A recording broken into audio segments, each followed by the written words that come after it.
Здравствуйте! Вы смотрите программу «Актуальное интервью».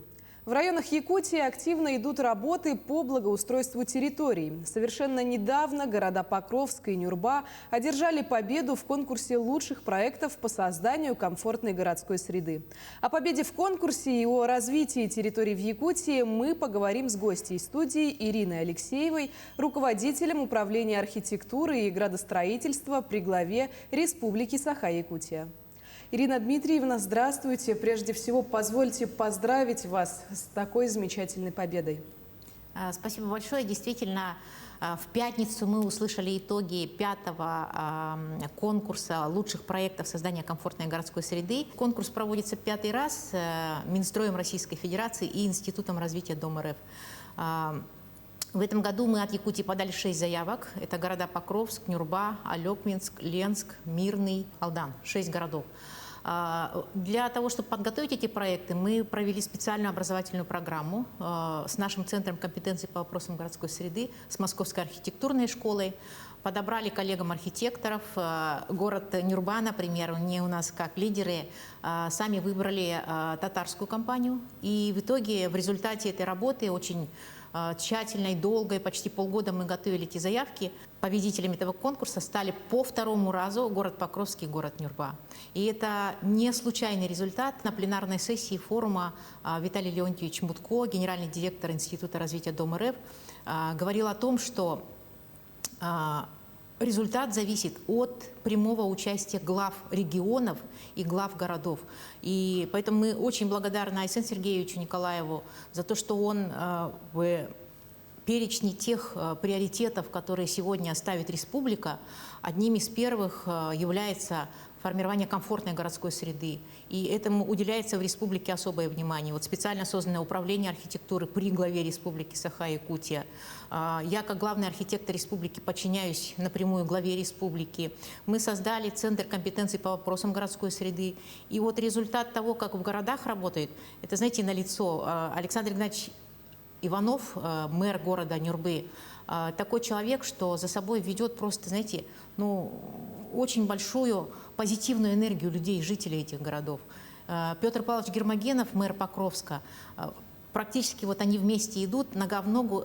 Что удивительно, они в этой же паре победили и в 2019 году, и сегодня реализовали проекты в своих городах. Мы все знаем, что парк имени Сергея Васильева в городе Нюрба сегодня является просто точкой роста этого города.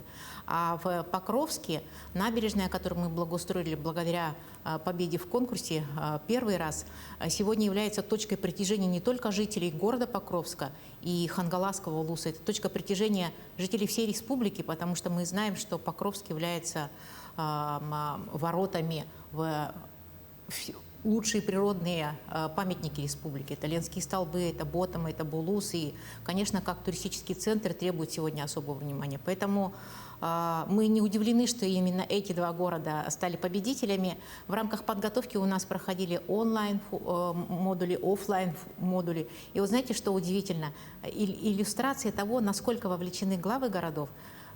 Например, пример того, что в город Москву на офлайн не смогли вылететь все города, да? Но лично Александр Игнатьевич был со своей командой, с коллегами, с руководителем дирекции управления общественными пространствами. И эти два города тоже первые в республике, которые создали такие структуры. От Покровска у нас участвовал руководитель МАО «Городская среда» Сергей Андреевич Степанов и главный архитектор города Покровска. Поэтому здесь, конечно же, видно, что результат сплоченности того, как администрации, главы, власти могут объединить людей, собрать все предложения, провести очень много мероприятий, доверять архитекторам и работать вместе, мы сегодня наблюдаем и желаем, конечно же, сейчас впереди самое сложное – это реализация проекта, но мы уверены, что эти два города точно реализуют в должном уровне, потому что мы уже знаем и мы имеем опыт. Ирина Дмитриевна, ну а как вообще у нас в Якутии реализуется проект комплексного развития территорий? Из каких частей он состоит? Вообще комплексное развитие территории – это, конечно, тренд сегодня в России, потому что закон о комплексном развитии территорий, принятый в конце 2020 года, стал стартом для регионов. На заседании правительства, это тоже можно как новость сегодня преподать, принято положение о комплексном развитии на территории Республики Саха-Якутия. И мы понимаем, что благодаря этому закону сегодня гораздо динамичнее может пойти развитие городов. Так, например, для города Якутска мы подписали соглашение с Домом РФ о разработке стратегического мастер-плана, потому что города очень быстро развиваются. Например, последний генеральный план у нас был утвержден в 2013 году. Сегодня на дворе 2021 год. Конечно, и параметры развития городов требуют актуализации, корректировки. И вот благодаря поддержке Минстроя Российской Федерации мы сегодня будем этим вопросом заниматься.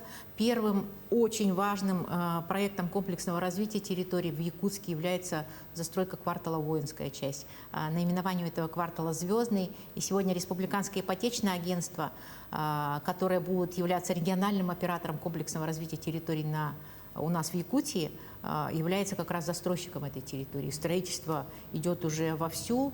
Первые 7 домов появятся буквально в ближайшее время. Кроме этого, конечно, мы планируем, поскольку это комплексное развитие, строительство социальных объектов. Уже принято решение, включено в программу вопросы строительства крытого катка. Мы с коллегами обсуждали возможность вовлечения туда инвесторов с объектами досугового рекреационного характера. Ну и, конечно, в первую очередь это школы и детские сады, объекты здравоохранения, то есть объекты социальные, которые необходимы, они полностью будут оснащены, эти квартала, объектами. И, соответственно, мы позволим людям дать такие комплексные решения. И я, как человек, который курирую сегодня вопросы благоустройства, конечно же, очень болею именно за то, чтобы в таких кварталах, в комплексных решениях появлялись современные прогрессивные решения по благоустройству, по озеленению, по созданию комфортной среды для жителей нашей республики. Недавно были подведены предварительные итоги конкурса общественных пространств. И из 19 набрали максимальное количество голосов 11 территорий. В онлайн-голосовании, что поразительно, приняло участие более 76 тысяч якутян. Какие проекты победили в конкурсе? Ну вот смотрите, на самом деле денег мы всегда говорим мало. Да? Например, мы получаем федеральную субсидию в размере 267 миллионов рублей всего лишь. Это на реализацию программы формирования комфортной городской среды. Поэтому дополнительные источники финансирования всегда, конечно, приветствуются. Вот только что мы рассказали, что город Покровск и Нюрба получили по 50 миллионов, да? И у них есть возможность участвовать в конкурсе федеральном, всероссийском. Вот. Для наших же городов и сел, которые не имеют возможности участвовать в этих конкурсах, мы придумали свой конкурс, назвали его «Живые пространства». И как раз в итоге этого конкурса мы подготовили, помогли муниципалитетам подготовить проекты. И эти 19 проектов были поданы для участия в программе. Общий объем заявленных средств на 2022 год составил 770 миллионов рублей.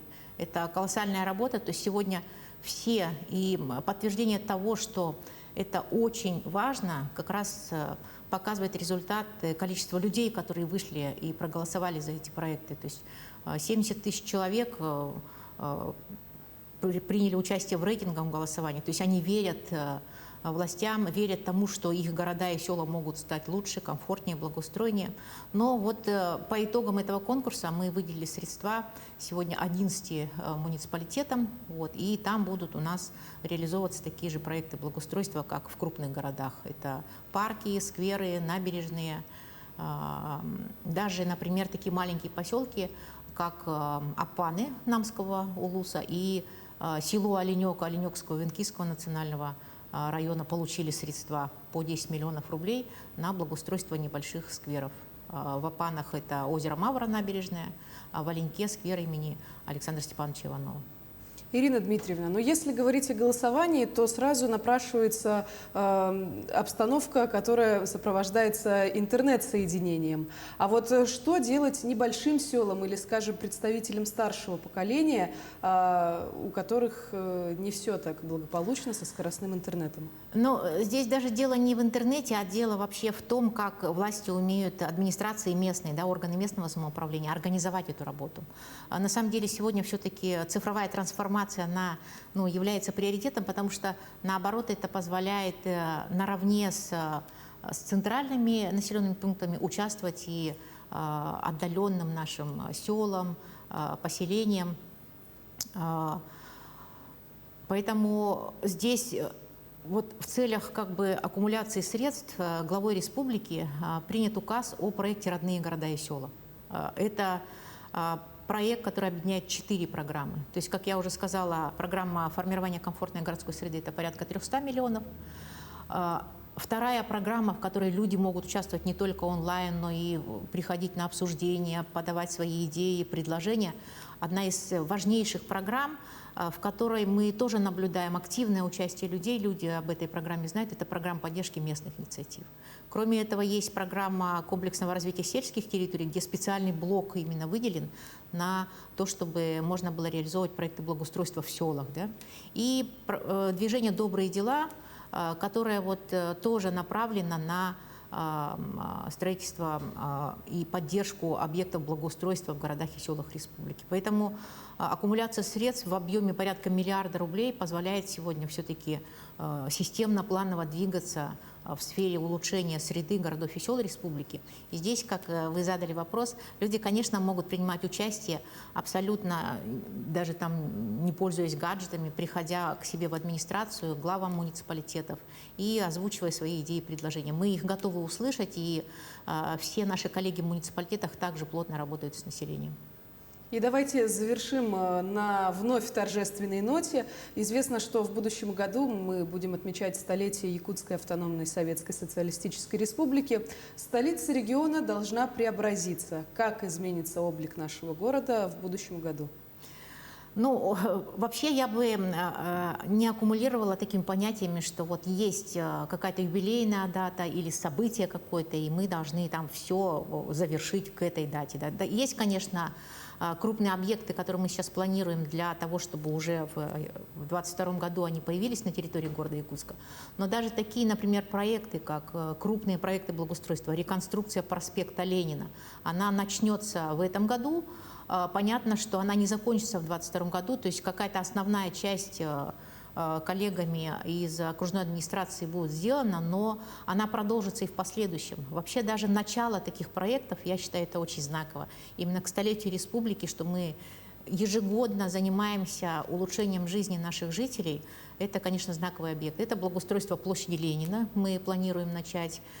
И вот очень хотелось бы подробно остановиться на реконструкции проспекта Ленина, потому что вообще методология здоровых улиц, она сегодня в корне поменялась. Это, наверное, первый такой проект, который проработан не только для того, чтобы обеспечить удобство для автомобилистов, а больше акцентирован на удобство нас, жителей, пешеходов, которые, кроме того, что должны иметь удобный там транспортный доступ, удобное там курсирование общественного транспорта и возможность пользоваться автомобилями, но еще и оснащенные